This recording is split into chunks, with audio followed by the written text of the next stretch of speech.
was just past midnight on a humid summer night in Manhattan's Upper West Side. A row of brownstone buildings stood silent under the orange haze of flickering street lamps. Their windows darkened, the streets hushed. Inside apartment 7A, 4 people slept beneath the illusion of safety, their final dreams unwritten. The front door never opened again. No neighbors heard screams. No cries for help echoed through the hallway. But the building's cameras were watching. They caught everything, without warning, without context, without mercy. A father, a mother, 2 children. By sunrise, the apartment would be a crime scene, and the person responsible never left the building. The city would wake up to sirens. Reporters would arrive before the bodies were removed. But long before headlines or breaking news alerts, the story began here, in this narrow corridor where shadows clung to the walls and time kept moving, even after the family inside had stopped. They were, by all appearances, a family like any other.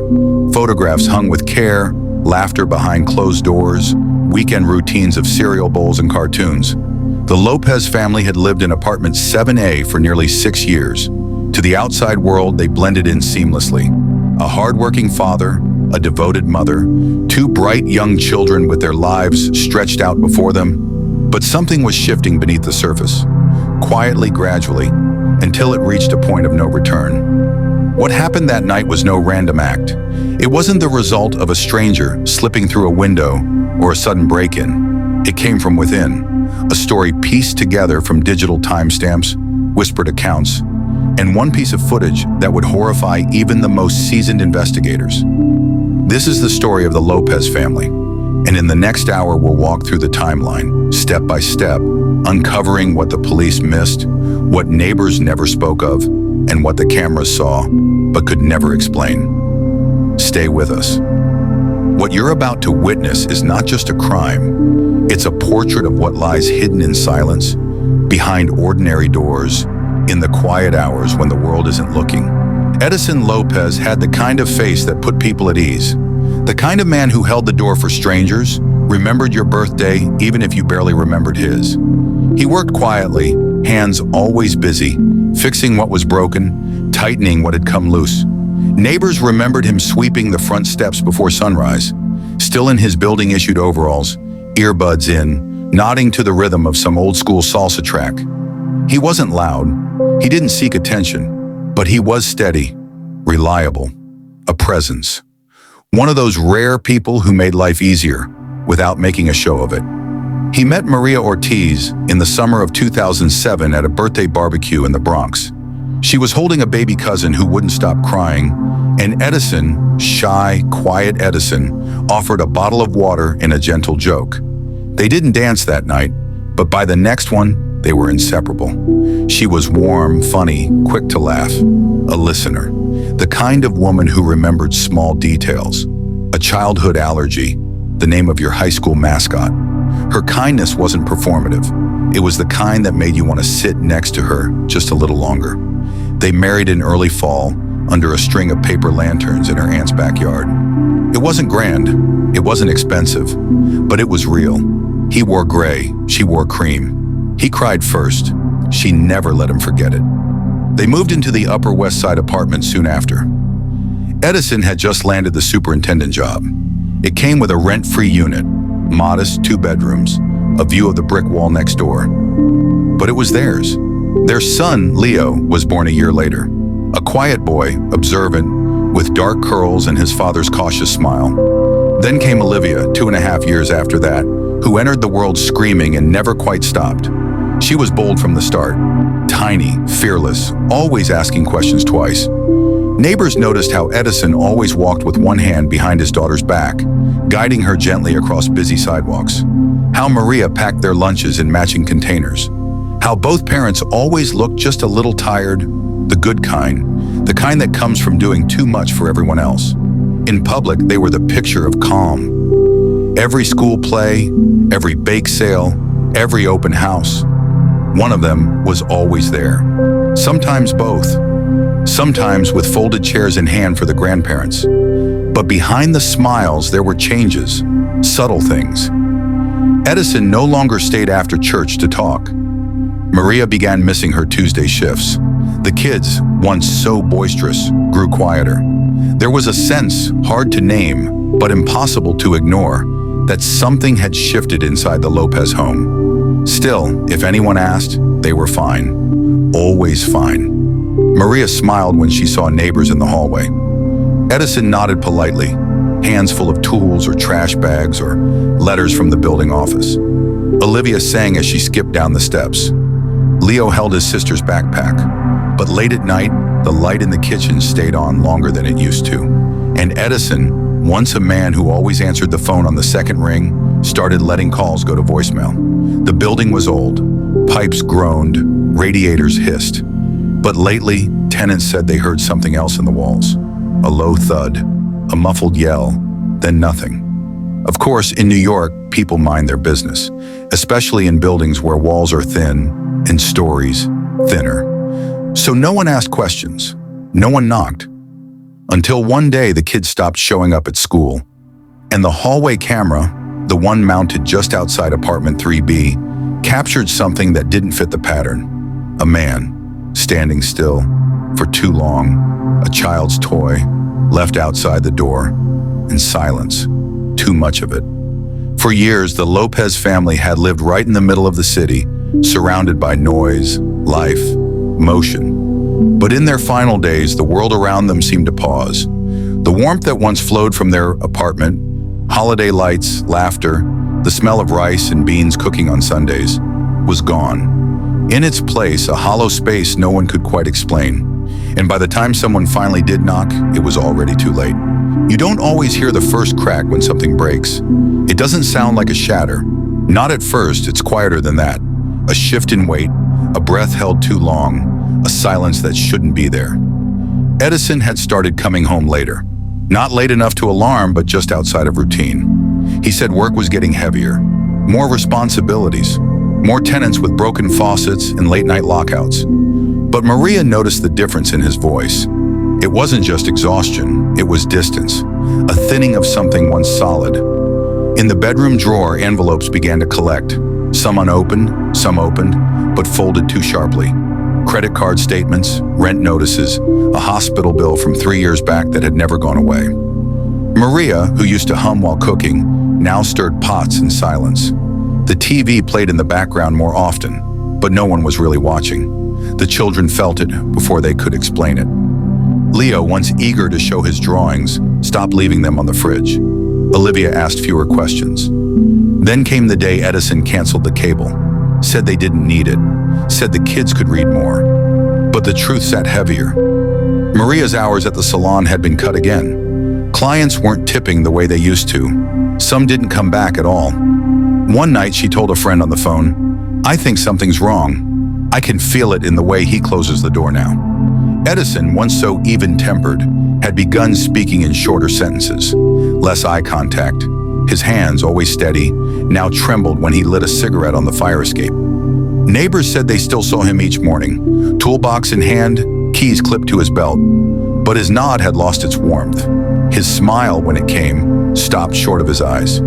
He was no longer attending the tenants' meetings, no longer picking up the morning coffee from the bodega on 92nd and Amsterdam. A man who used to fix problems was now shrinking beneath them. Inside the apartment, the air felt tight. The fridge hummed too loudly. The bathroom mirror stayed fogged longer after showers. And in one photo taken by a neighbor just weeks before the end, Edison stands beside his daughter outside the school. Olivia is grinning, a gap in her teeth where a baby tooth had just fallen out. But Edison is looking past the camera, face drawn, shoulders slightly slouched. The smile is there, but only just. There's a tension in his posture, like he's bracing for something he hasn't told anyone about. That image, frozen in time, would later become part of the official investigation file. Not because of what it captured, but because of what it almost did. In silence, people often carry the loudest battles. Edison Lopez, to anyone on the outside, was a man fulfilling his duties. A father, a husband, a superintendent trusted by tenants to keep their homes running. But the inside was beginning to shift. The first sign was subtle. Edison stopped answering his phone during lunch breaks. Maria thought maybe he was just overwhelmed, but the calls stretched from hours to days. He said he needed space to think, that he was tired of noise. He began avoiding the maintenance office entirely, leaving instructions scrawled on slips of paper instead of speaking face-to-face. There was one note, left taped to the inside of their apartment door, that simply read, "Don't wait up." No explanation, no apology, just a closing of distance. In his basement workshop, Edison had begun spending more time with the lights off. Tools sat untouched on the workbench. The once tidy space had grown cluttered with rusted nails, half-empty paint cans, wires stripped and left hanging. Dust gathered in corners he used to keep immaculate. He stopped shaving regularly. His shirts came back from the dryer wrinkled, worn more out of obligation than care. And in his eyes, something had dimmed. Not gone entirely, but deeply buried. Maria noticed changes in his sleep. He would wake at odd hours, pacing the living room in socks, staring out the window into the darkness as though expecting something to emerge. Sometimes he'd murmur to himself, words she couldn't quite make out. Sometimes nothing at all. One evening, he was found sitting alone on the rooftop, his legs hanging over the edge. When asked what he was doing, he replied, "Counting the windows, making sure none of them are broken." No one understood what that meant. The Lopez children began asking their mother why Daddy was always sad. Olivia once drew a picture of their family, everyone smiling except him. When Maria asked why, Olivia answered, "Because he forgets how." Inside a drawer, Edison kept a composition notebook. At first glance, it appeared empty. But halfway through, in shaky handwriting, he had begun documenting thoughts that circled back on themselves. Lines repeated. "They don't see what I see. It's all building. I fix things, but I can't fix this." Over and over. On one page, a crude drawing. 4 stick figures in a box with no door. The weight was mounting, and he was collapsing inward. Friends began to pull away, unsure of how to help. One had asked if he needed to talk. Edison answered flatly, "It's fine. Just a bad week, or month, or year. I lose track." There was a moment in early spring when Maria approached him in the kitchen, her voice low, her hands trembling. She said they should see someone, that they needed help. Edison didn't raise his voice. He didn't even look at her. He just said, "I already tried." No one answered. He had reached out once. A single call to a counseling line listed on a flyer left at the building entrance. It rang. No one picked up. He never called again. And in those weeks, the isolation sharpened. Edison withdrew completely. He skipped meals, avoided eye contact, even with his children. He locked the door behind him in broad daylight and sat in total darkness. He began unplugging appliances, one by one, claiming there were frequencies interfering with his sleep. He said they were watching. He didn't say who. His mental health deteriorated quickly, but quietly. Like a leak behind the wall, no one notices until the floor gives way, and no one saw it in time. Because in a world where strength is expected, Edison had been taught to stay quiet, to keep working, to fix problems, never show them. If this story is reaching you, if you feel that tightening in your chest, that heaviness in your thoughts as you listen, you're not alone. These aren't just headlines. These are real lives, real families, and real warning signs that too often get buried beneath daily routine, politeness, fear, or silence. What happened to Edison Lopez and his family wasn't just a private tragedy. It was a symptom of something far more common than we care to admit. An unseen weight that too many carry until it breaks them. If you've ever witnessed a friend pulling away, or sat across from someone you care about and wondered what you should say, if you've ever stared at a closed door and asked yourself what was going on behind it, this story is for you. And if you're still here with us, we ask one thing: make your presence known. Wherever in the world you're watching from, whether it's New York, London, Berlin, or a small town where everyone knows everyone, leave a comment below. Tell us where you're listening from. Tell us what this story stirred in you. Because when these stories are shared, they become more than tragedy. They become warnings. They become questions we must all answer. So take a moment now. Like this video if the truth matters to you. Subscribe if you believe these stories should not disappear into silence. And stay with us, because what happened next, no one could prepare for. It was a Thursday night. October air clung heavy against the brick walls of the building on West 86th Street. The sidewalks were still damp from a late evening drizzle. The city, in all its restlessness, was beginning to wind down. But inside apartment 6A, time was beginning to slip its bearings. Just past 10:17 p.m., the hallway security camera flickered. Edison Lopez could be seen stepping into view, pausing at the threshold of his apartment door. He stood still, unmoving for 10, maybe 12 seconds. His shoulders slumped forward. One hand rested on the doorknob, the other held something obscured, close to his side. The door opened. He stepped inside. That was the last image the world would ever see of Edison while he was still in control. Inside, his wife sat at the kitchen table, the faint blue light of a laptop screen casting shadows across her face. Their two children, just 3 and 1, were asleep in the back room, their lullaby machine still humming its loop. In the minutes that followed, something irreversible began. From neighboring units came reports of muffled thuds, a sharp noise, too sudden to be furniture, too brief to register as a fight. But it was the silence afterward that made neighbors uneasy. At 10:32 p.m., the building's super received a frantic call. A neighbor from down the hall said she heard something. Off, she described it later. Not screams, not cries, just absence. The kind of silence that follows something final. At 10:36 p.m., a second camera down the hall captured Edison stepping out of his apartment. His clothing was visibly marked. His pace was slower now, measured. He walked the hallway in a straight line, descended the stairwell, not in a hurry, not disoriented, almost as if he were finishing a task he had rehearsed. At 10:41 p.m., he entered the lobby. Outside, street-facing security footage caught him exiting the front door and standing on the sidewalk for approximately 90 seconds. He looked up toward the sky, not frantic, not pacing, just still. And then he disappeared from frame. By 11 p.m., NYPD had responded to the welfare check. Inside apartment 6A, what they found would arrest even the most seasoned first responders. His wife, their children, all found together, no signs of struggle. The television was still on. A children's book lay open on the floor. There was no suicide note, no manifesto, just the unspoken finality of what had occurred. The 911 dispatch logs from that night would later reveal a brief, inaudible call from Edison's phone made at 10:50 p.m. It connected, then ended in under 5 seconds. Investigators believe it may have been accidental, or perhaps deliberate, an aborted call for help or for confession. Police began tracking Edison's movements across the city, but he was always one step ahead.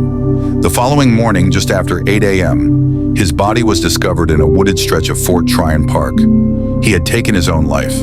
The timeline was now complete, but no clearer. Detectives would spend weeks parsing through texts, emails, call logs. Nothing pointed to a specific trigger. There was no single moment to blame, no external threat, no detailed plan. But buried in fragments, calendar notes, a few late-night internet searches, a browser tab left open on a counseling website, were clues, not of intent, but of exhaustion, of someone quietly unraveling beneath the weight of expectations no one else could see. The city mourned, the neighborhood froze, and still, questions remained unanswered. Because how does a father, by all appearances, loving and gentle, become the architect of such destruction? How does a night that began like any other end in silence that echoes for years? And could someone, anyone, have stopped it? The morning after the news broke, the entrance to the Lopez family's apartment was sealed off with yellow tape. But that didn't stop the flow of grief. By noon, bouquets had begun to pile up along the building's wrought iron gate. Teddy bears, white candles in glass jars, notes scribbled in shaky handwriting. A photo of Edison holding his daughter at a park, her hand on his cheek, his face caught mid-laughter. By sunset, silence had been replaced with whispers. People didn't know what to say, so they said everything. Speculation spilled out in grocery lines, on stoops, and over coffee cups. But no one truly understood. Because this wasn't just a family that vanished, It was a family that many believed had been whole, normal, kind, loving. The schools closed early the next day. The news vans never left. A small vigil formed outside Riverside Park, growing larger by the hour. Candles flickering in rows, strangers standing shoulder to shoulder in silence. No speeches, just stillness. And yet, as time passed, something else began to surface. Something deeper than shock. A quiet question hung in the air. How many more families are teetering on the edge? And would we even know? Within the week, stories began to surface of Edison's final months. A co-worker recalled that he had recently missed a few shifts without explanation. A neighbor mentioned he had stopped waving hello. Small things. But in hindsight, they weren't so small. He hadn't reached out. But had anyone reached in? The Lopez tragedy became more than a headline. It became a mirror for every parent drowning silently in responsibility, for every partner carrying quiet burdens, for every person who smiles in public and breaks behind closed doors. Mental health, so often dismissed, stigmatized, or misunderstood, was now being spoken about with urgency, not just in hushed tones or charity walks, but around dinner tables and across city council meetings. The building's landlord hosted a grief counselor. Flyers began appearing in the lobby, resources, hotlines, counseling services. It wasn't enough, but it was something. A week later, a memorial service was held at a local chapel. There were no news cameras allowed inside, just family, friends, and those who came to say goodbye to people they'd never even met. What stood out wasn't the sorrow, it was the silence. The same silence that haunted that hallway camera. But this time, it was shared, held, witnessed. It was during that service that a simple truth settled in. Sometimes the most terrifying tragedies don't begin with violence. They begin with neglect, with isolation, with signs we dismiss because we don't know how to confront them. The Lopez family left behind no manifesto, no explanation, only questions. And perhaps the loudest of all, what would have happened if anyone had said, "Are you okay? Really okay?" There are no neat endings in stories like this, no closure, only echoes. But for those watching now, from wherever you are, if you're carrying something too heavy, if your days feel blurred, if you're just tired, know this, you're not alone. There is help. There are people who care, people you haven't met yet, people who are waiting for your call, your message, your silence to break. And if you're on the outside looking in, be the one who checks in, the one who notices, the one who asks the second time, even when the first answer is, "I'm fine," because sometimes that's all it takes to rewrite the ending.